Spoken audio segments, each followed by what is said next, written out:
उसके प्राशन करने वाला व्यक्ति यत्तुगस्तिगतम पापम देहे तिष्ठति मां के प्राशनात् पंचगव्यस्य दहत्यग्निर्वेन्दनम।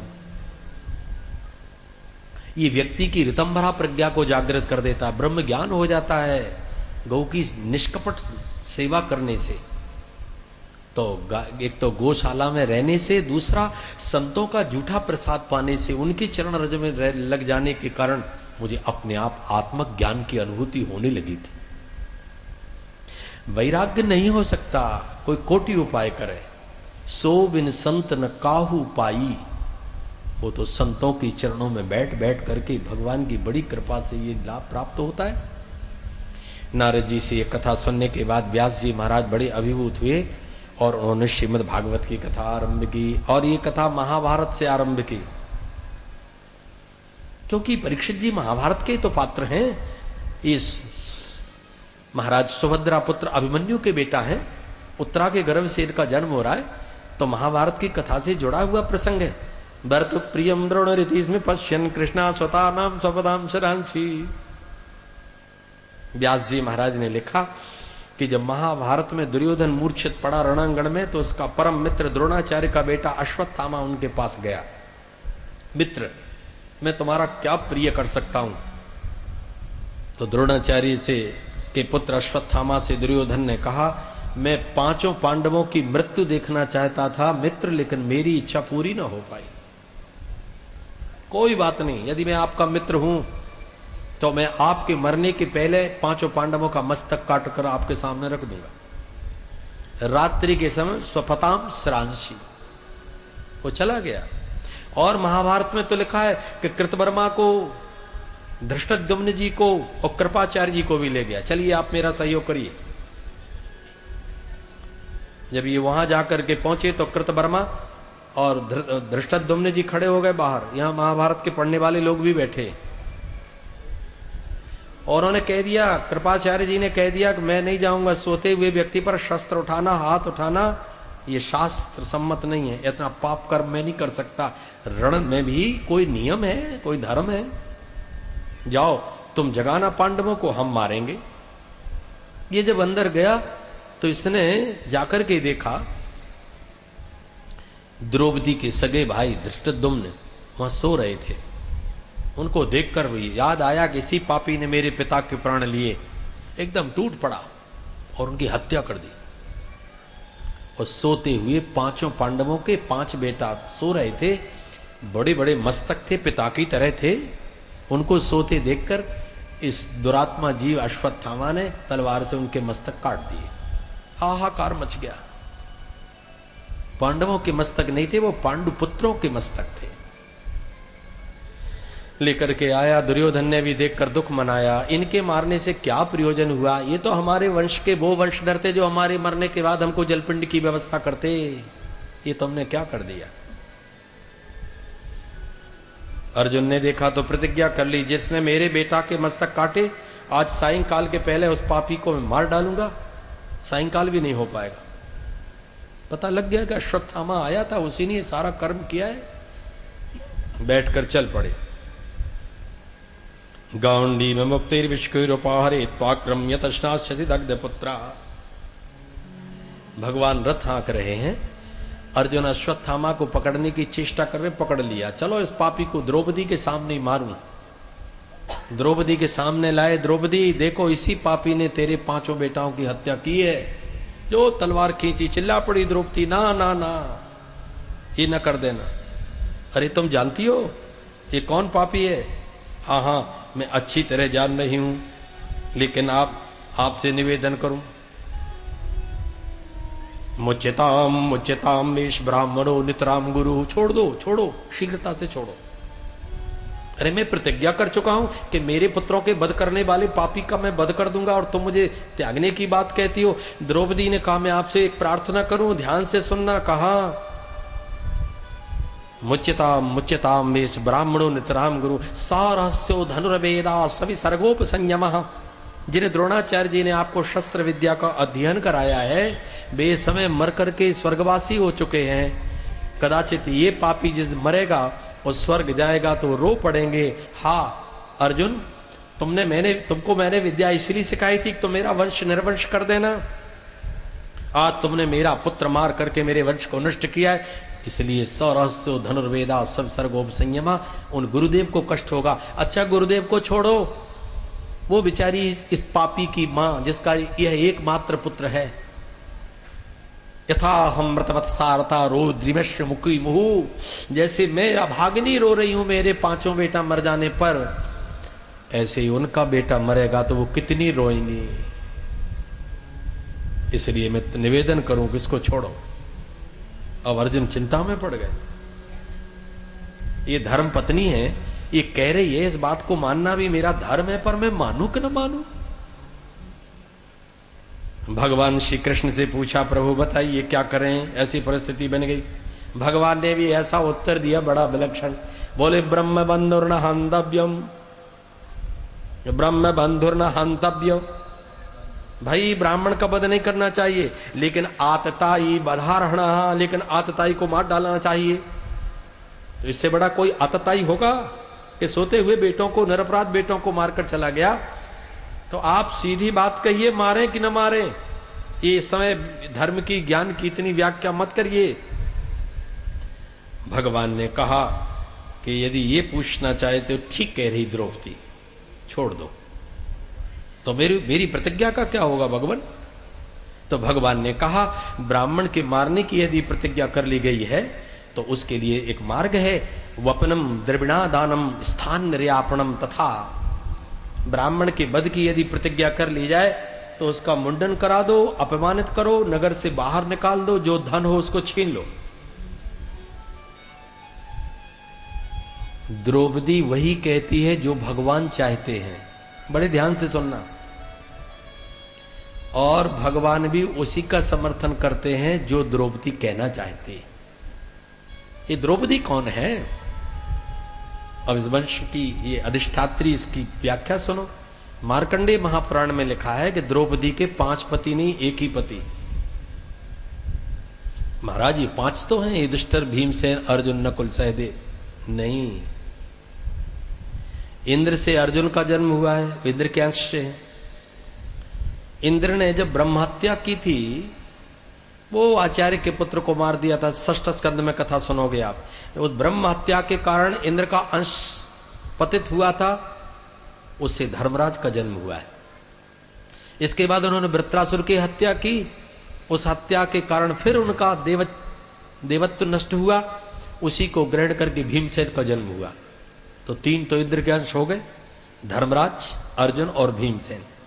और इंद्र ने जब अहल्या में गमन किया, उस समय उनका जो तेज नष्ट हुआ, क्योंकि सत्कर्म करने से वृद्धि होती और दुष्कर्म करने से तो तेज नष्ट ही हो जाता है।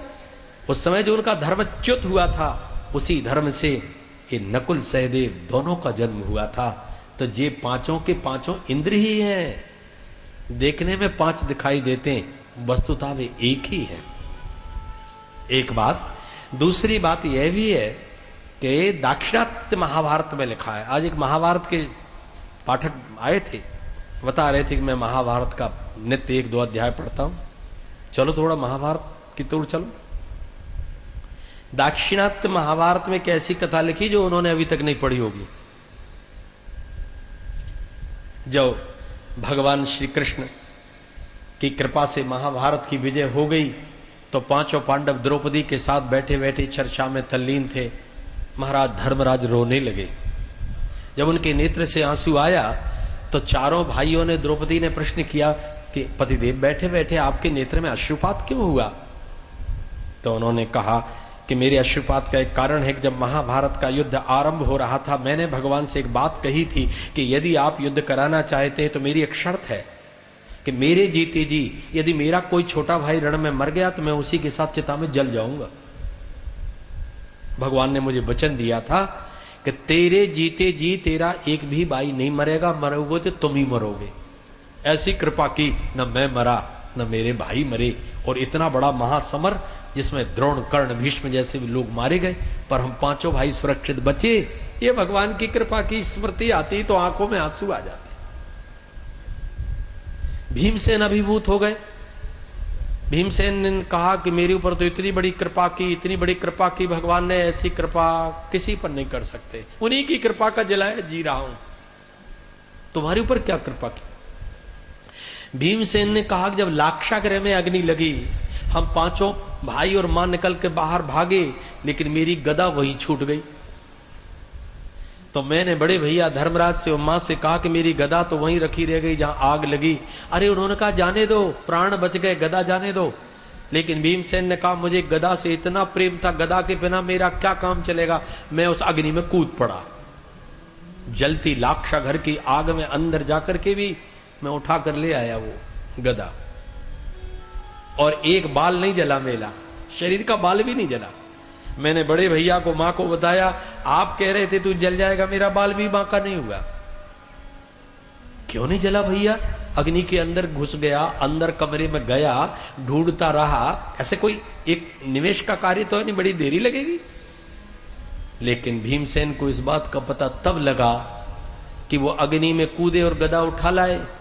लेकिन सवेरे प्रातः काल जब द्वारिका में भगवान श्री कृष्ण सोकर उठे तो रुक्मिणी सत्यभामा दौड़ पड़ी। हाँ, ये क्या हुआ, क्या हुआ? भगवान के सारे शरीर पर फफाले पड़ गए थे। तो रुक्मिणी सत्यभामा ने कहा कि आपके शरीर में फफाले क्यों पड़ गए? तो भगवान ने कहा कि भीमसेन लाक्षागृह की अग्नि में कूदा, पर कूदने के पहले मेरी याद की, हाथ जोड़ा और कूद गया, तो उसके शरीर में मैं लिपट गया, जला मैं और बचे भीमसेन जी। इतनी बड़ी कृपा। अर्जुन रोने लगे, कहा भैया मैंने तो क्या क्या नहीं कहा। जब वो रण में रथ हाँकते थे, कभी कभी मैं डांट देता था, तू कहां देख रहा है, मैं कह रहा हूं रथ यहां को निकाल। भगवान तुरंत जैसे कोई छोटा मोटा सेवक तुरंत बागडोर मोड़ देता है, ऐसे ही मोड़ दे, और जो जो मैं कहूं वही कार्य करें। अभिभूत होने लगे। जब पांचों भाई अभिभूत हुए भगवान की कृपा से, तो द्रौपदी हंस पड़ी। पांडवों ने कहा तुम्हारे हंसने का प्रयोजन क्या है? द्रौपदी ने कहा जितनी बातें आप कर रहे हैं ये सब झूठी हैं, केवल महाभारत के संग्राम में मेरे कारण कृपा हुई है, आप कोई कारण नहीं। भीमसेन की नेत्र अरुण हो गए, भगवान से निर्णय करावेंगे। इनके लिए लड़े थे कि हमारे लिए? हम उनके मामा के लड़के, बुआ के लड़के, हम लोग मामा के लड़के, हमारा उनका घनिष्ठ संबंध है। द्रौपदी बीच में कैसे आ गई? संयोग की बात ये चर्चा चली रही थी, तभी भगवान श्री कृष्ण भी आ गए हस्तिनापुर में। पांचों पांडव दौड़े भगवान से मिलने, मिले बैठे। अभी अभी तो आपकी चर्चा हो रही थी, क्या बताऊं, उस समय आपका आना हो गया। भगवान जब पधार गए, लेकिन भीमसेन को अभी भी क्रोध आ रहा था द्रौपदी की बात पर। ये तो कहती हमारे कारण सब कुछ हुआ, नहीं तुमको कौन पूछता है। भीमसेन खड़े हो गए, उन्होंने कहा एक प्रश्न करें, आज आपको एक भैया एक प्रश्न का उत्तर देना पड़ेगा। भगवान बोले प्रश्न का उत्तर बाद में देंगे, एक हमारा काम कर दो। क्या कार्य है?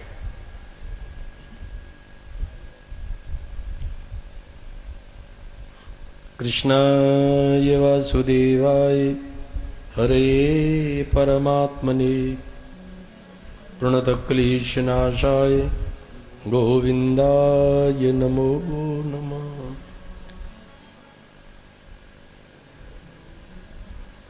ध्यान दीजिए,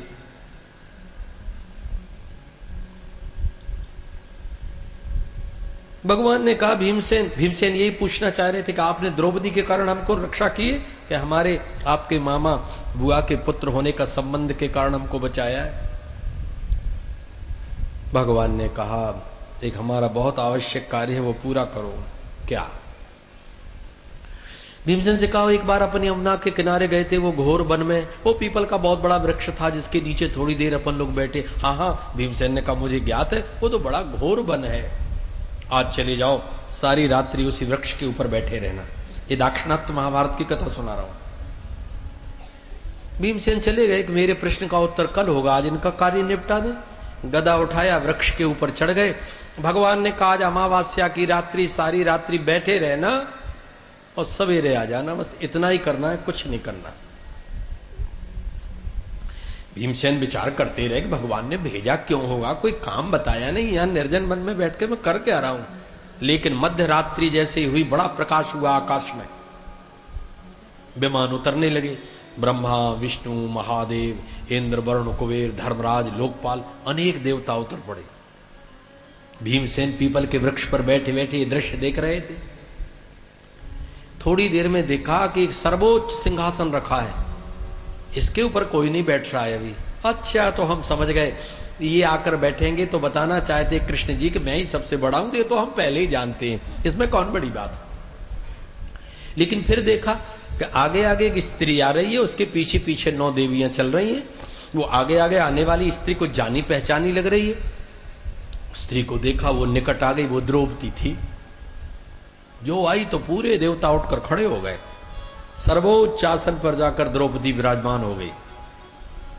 भद्रकाली को बुलाया, कहा मैंने तुमको घड़े दिए थे 3 घड़ा रक्त से भरने के लिए, महाकाली को पिलाना है। वो घड़े भर गए कि नहीं भरे? कहा देवी जी इतने बड़े बड़े संग्राम हुए लेकिन एक घड़ा फिर भी खाली रह गया है, मुझे अभी चाहिए, 3 घड़े भरे हुए। तो कहा मैं अभी कहां से लाऊं, मैं कुछ नहीं जानती, अभी लाओ। द्रौपदी से भद्रकाली ने कहा तो वो थोड़ा घड़ा खाली है, अनेक लोगों के मरने पर भी नहीं भर सकता, लेकिन भीमसेन ऐसे हैं कि यदि उनका मस्तक काटा जाए तो उनके रक्त से भर सकता है। द्रौपदी बोली भीमसेन को काटो, लेकिन घड़ा अभी भर के लाना पड़ेगा। भीमसेन पीपल के पेड़ पर मन ही मन सोच रहे प्रभु बड़ी कृपा की, जी हस्तिनापुर जाएगी भद्रकाली, ढूंढेगी, हम तो यहीं बैठे बैठे आनंद देख रहे हैं। चल पड़ी भद्रकाली तलवार लेकर। द्रौपदी ने कहा कहां जा रही हो? कहा मैं हस्तिनापुर जा रही हूं भीमसेन को पकड़ने। का नहीं, भीमसेन तो यहीं पीपल के पेड़ पर बैठे हैं। और एक मरवाने के लिए भेजा था भगवान ने यहां, और पकड़ा गया मैं, अब कौन बचूंगा। एक क्षण में विचार किया प्रभु एक बार बता देते तो ठीक से मिल तो लेता, पर एक क्षण में विचार आया भगवान की स्मरण करने से ऐसे चोरों की तरह पकड़ा के जाने से क्या लाभ है। मैं स्वयं कूद जाता हूं, कहूंगा दीजिए तलवार में अपना मस्तक काट दूं। यदि आपको आवश्यकता है कोई बात नहीं, अपना मस्तक अपने हाथ से काट के दूंगा तो कीर्ति तो रहेगी। भीमसेन जैसी पीपल के पेड़ से नीचे कूदे, न वहां द्रौपदी है, न ब्रह्मा, न विष्णु, न महादेव, न काली, न भद्रकाली, न कोई देवता। अंधेरी रात्रि है। प्रातः काल नित्य कर्म करके भगवान सभा में बैठे थे, तब तक पहुंच गए भीमसेन। भगवान ने कहा सभी लोग चुप हो जाओ, पहले भीमसेन के प्रश्न का उत्तर होगा। भीमसेन बोले प्रभु उत्तर मिल चुका है। वही तो पूछना चाहते थे कि द्रौपदी कहती महाभारत का संग्राम मेरे कारण भगवान ने इतना सहयोग किया है, हम लोग कहते थे हमारे कारण किया है। द्रौपदी क्या है? देवी भागवत पुराण में लिखा हुआ है कि अग्नि में से भगवती किशोरी श्री सीता जी को राम जी ने रखा था अग्नि में। लिखा गोस्वामी जी ने, तुम पावक मह करहु निवासा, कि जब लगी करमु निसाचर नासा, प्रभु पद धरी ही अनल समानी। सीता जी तो अग्नि में चली गई, लेकिन सीता जी की तरह एक मूर्ति उस अग्नि में से निकली, जो माया सीता थी वो राम जी के साथ थी, उन्हीं का हरण हुआ और उनके कारण सारे राक्षसों का विनाश हुआ।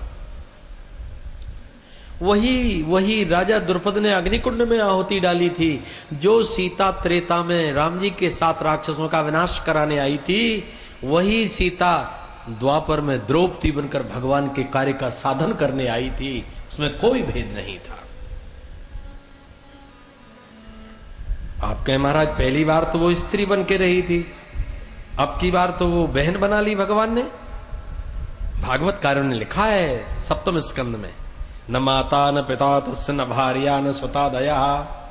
न भगवान का कोई माता है, न पिता है, न पत्नी है, न पुत्र है, न मित्र है, न भाई, कोई नहीं उनका कोई संबंध है।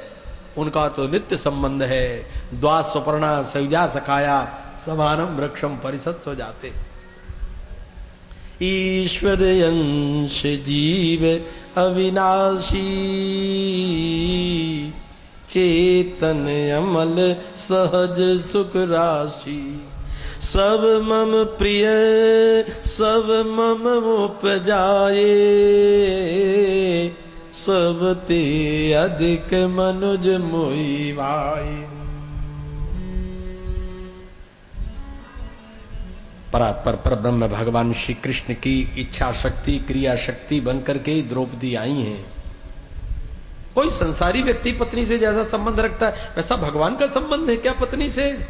ऐसे विचार करने वाले नारकी होते, नारकी। दो शीशी में जल भरा रखा है, एक नीला नीला दिख रहा है, एक पीला पीला दिख रहा है। किसी ने पूछा है इनमें क्या रखा है? उनका गंगा जल है। का गंगा जल है? ऐसा कैसा? एक नीला नीला एक पीला पीला। तो उन्होंने कहा ये जल तो ठीक, जो जल इस नीली शीशी में है वो इसमें है। एक अंतर है कि गंगा जी का ये जल नीली शीशी में भरा तो नीला नीला दिख रहा है, और पीली में भर दिया है तो पीला पीला दिख दिया है। वही पर में परमात्मा श्री कृष्ण हैं जो श्याम वर्ण दिखाई देते हैं, वही राज राजेश्वरी नित्य निकुंजेश्वरी राधा रानी है जो स्वर्ण की तरह चमकती हुई दिखाई देती, लेकिन तब तो एक ही है, उसमें कोई दूसरा प्रश्न ही नहीं। एक रचय जग गुण बस जाके, और प्रभु प्रेरित नहीं निज बल ताके। वो माया लेकर भगवान आते हैं, अपनी शक्ति से वो सारा कार्य करवाती। तब वो माया सीता ने काम कराया, ये माया द्रौपदी बनकर के आई। न किसी की पत्नी है, न किसी की